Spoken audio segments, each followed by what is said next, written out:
واسه اولین بار میخوام طریقه بستن متعلقات داخل فلاش تانک رو بهتون آموزش بدم. این ویدیو رو حتما ذخیره کن چون یه جا به کارت میاد.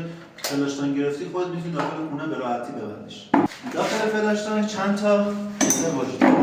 پمپ تخلیه، فلوتر یا هم پرکن و این دسته که اینجا وصل میشه، این اهرامی که بالا پایینش میکنیم پمپ تخلیه رو بالا پایین میکنه و آب آزاد. حالا طریقه بستن اینا رو میخوام بهتون آموزش بدم. هیچ کاری نداره، فقط یه مقدار دقت.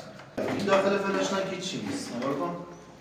پمپ تخلیه رو برمی‌داری، یه مهره اینجا ما داریم. پمپ تخلیه رو از این سوراخ رد می‌کنیم داخل و این مهره رو از زیر اینجا می‌ندازیم و سفتش می‌کنیم. زیاد نمی‌خواد سفتش کنیم، تا جایی که راه داره یه مقدار سفتش می‌کنیم به راحتی آبپن. وقتی اینو بستی یه دونه حلقه اینجا داریم. این حلقه رو باید بندازیم داخل دسته پمپ تخلیه که ما وقتی این چاسی رو فشار بدیم پمپ تخلیه رو میشه بالا و آب آزاد. حالا فلوتر یا هم پرکن رو نگاه میکنیم ببینیم داخل سرویس همون لوله کشی سمت راسته یا سمت چپ. ما اینجا الان شیر پرکنمون سمت راست قرار گرفته و پرکن رو سمت راست قرارش میدیم. میذاریم داخل این سوراخ سمت راست و مهره رو میبندیم. خب این از این. حالا میمونه چی؟ میمونه این دسته همون که نخبش بس میشه و پمپ تخلیه رو بالا پایین میکنه. یه مهره پشت این هست. این مهره رو ما باز میکنیم، درسته؟ و اینجاش خیلی مهمه.